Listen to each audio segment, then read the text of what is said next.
Part 1. The Pathology of Altruism. Welcome to Shadow Psychology. You have been taught that generosity is the highest virtue, that self-sacrifice is noble, and that putting others first is the mark of a good soul. What if this entire moral framework is not enlightenment, but the most sophisticated prison ever designed for the human spirit?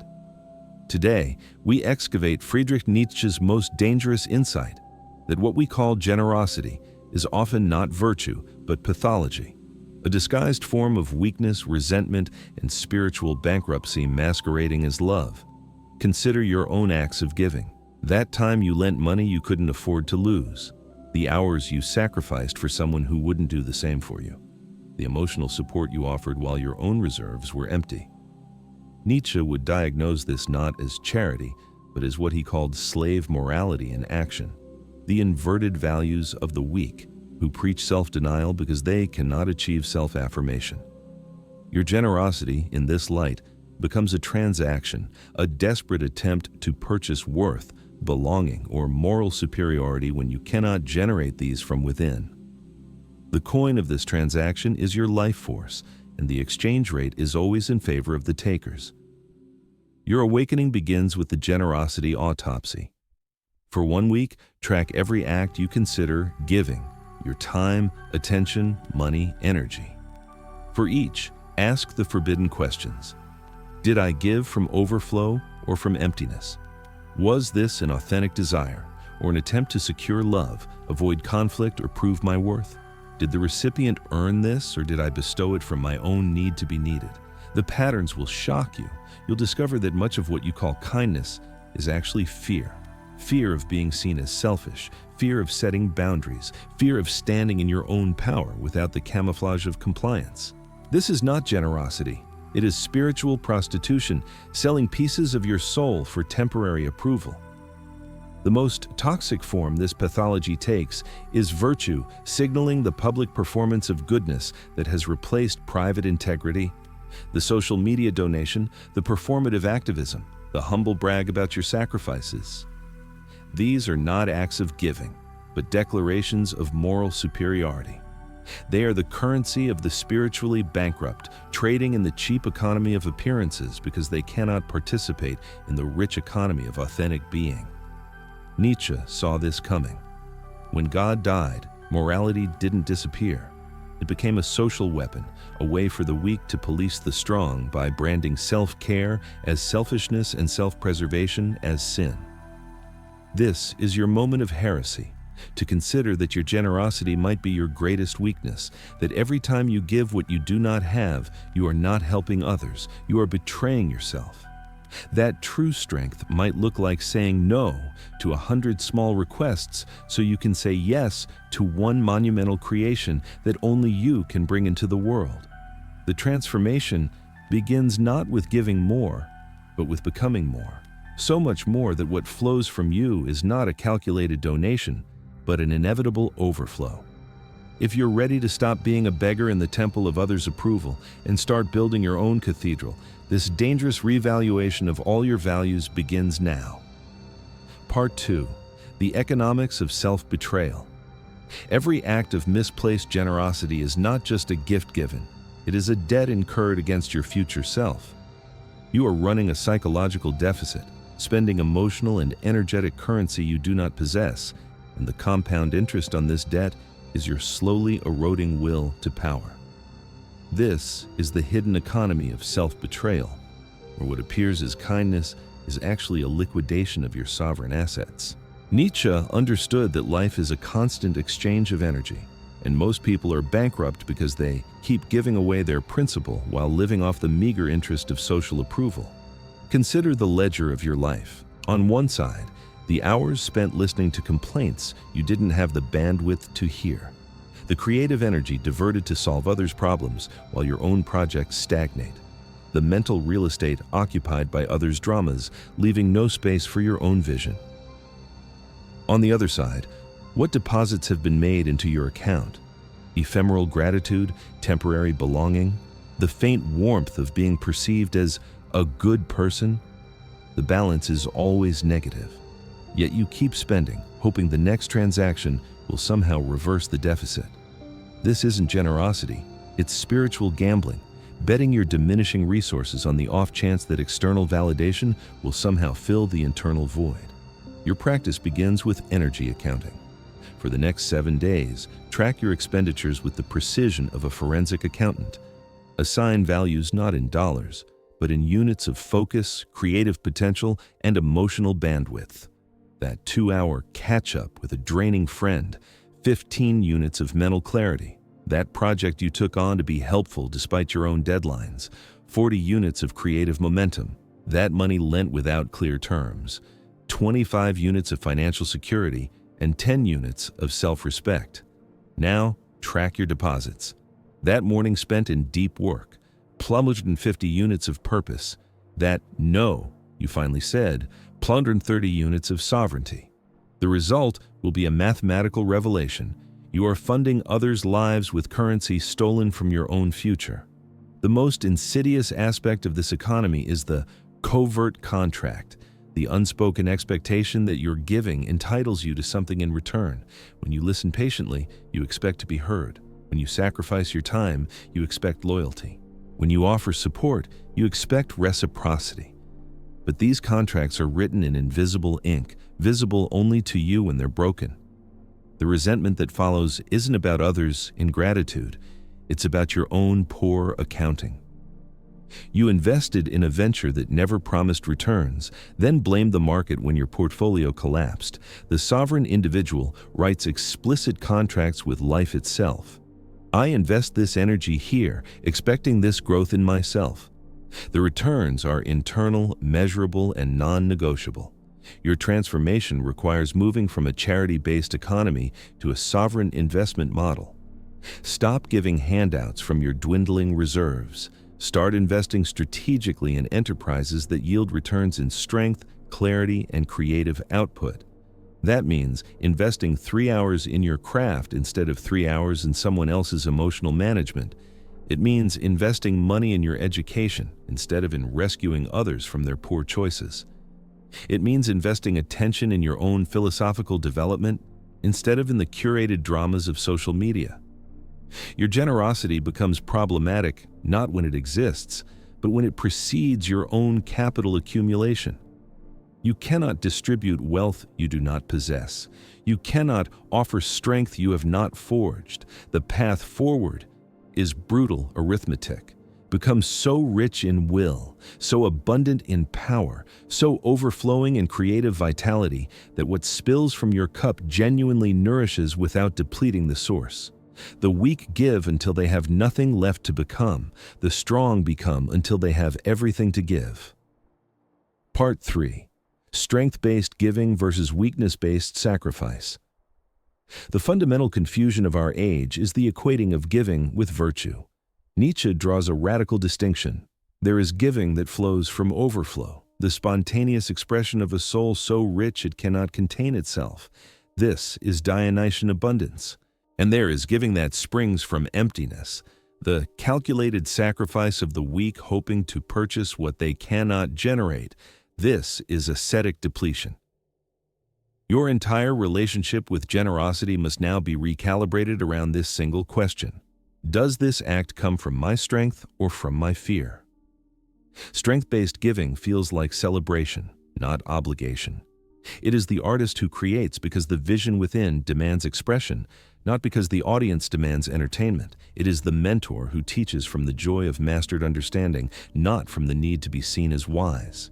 It is the provider who shares resources from genuine surplus, not from guilt over having more than others. This giving leaves you energized, expanded, more yourself. Weakness-based sacrifice, in contrast, feels like drainage. It is the yes spoken through clenched teeth, the smile masking resentment, the help offered while silently keeping score.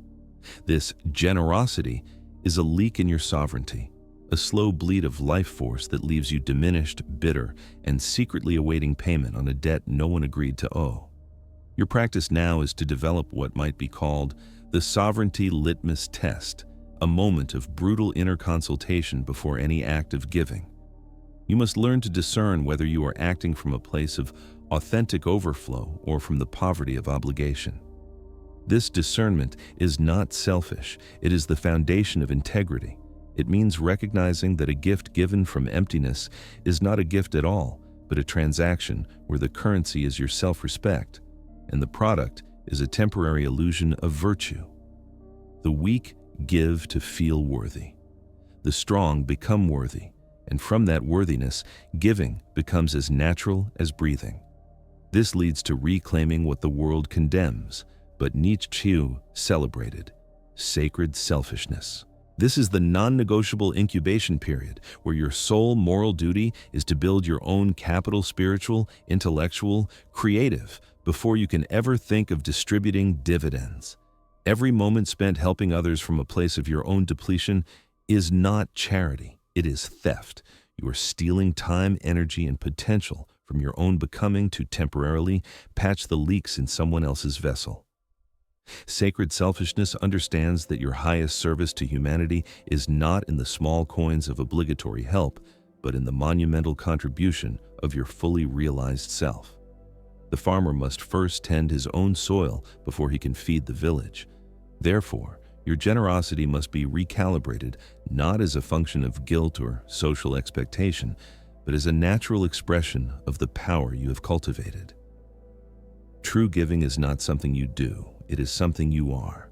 It flows without effort, without calculation, without the need for recognition, because it is simply the overflow of a life lived at full capacity. The weak believe generosity is measured by what they give up. The strong understand it is measured by what they have become. Your path forward is to build yourself with such fierce dedication that your presence in the world becomes the gift, and everything else is merely its echo. Part 4. The Sovereignty of Selective Selfishness. We arrive at the heart of the heresy, the reclamation of selfishness not as a moral failing, but as the highest philosophical necessity. The selfish individual society condemns is often the one who has simply stopped financing others' lives with stolen currency from his own soul. Selective selfishness is not about hoarding, but about strategic allocation, the conscious, deliberate investment of your finite life force into the enterprises that yield returns in strength, wisdom, and creative power, rather than squandering it on the diffuse, unrewarding charity of social expectation. Your transformation hinges on mastering resource gatekeeping.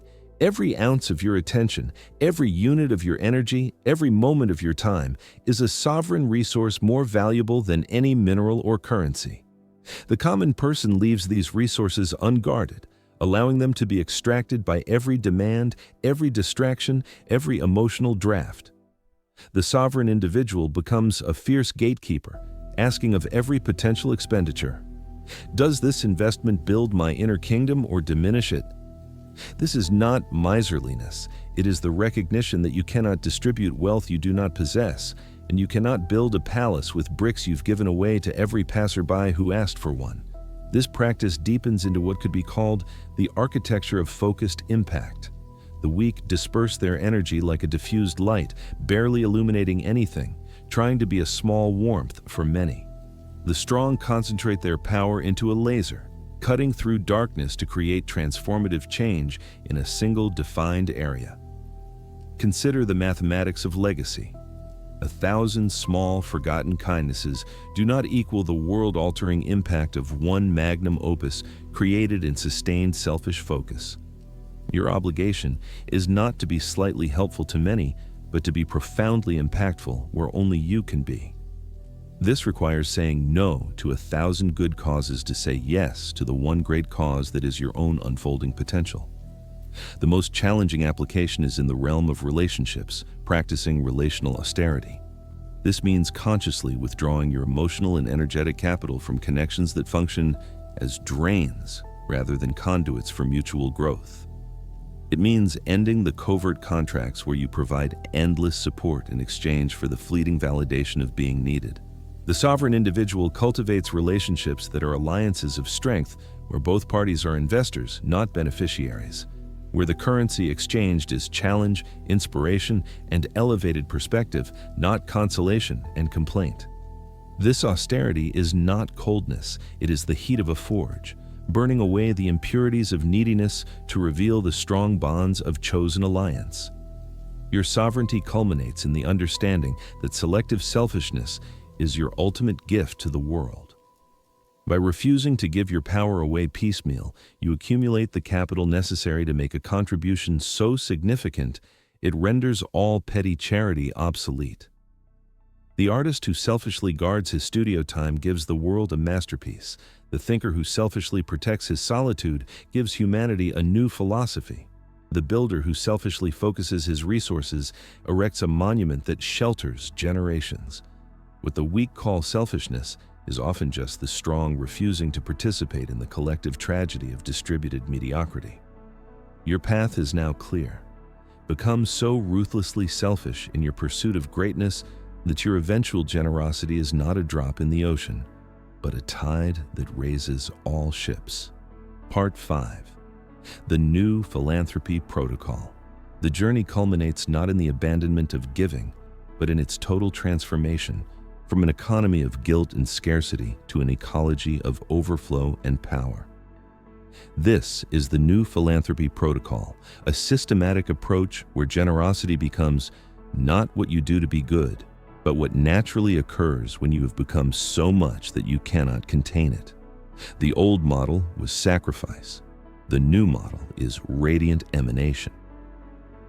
The protocol begins with what I call the capitalization phase. This is the period of sacred accumulation where your sole focus is building internal wealth, clarity of vision, depth of skill, resilience of spirit, and mastery of your craft. During this phase, you give nothing that depletes your principal. You are the startup investing every resource in research and development, understanding that premature distribution guarantees failure. This means declining requests, guarding your time ferociously, and tolerating the judgments of those who see your boundaries as selfishness. Their misunderstanding is the tax you pay for future abundance.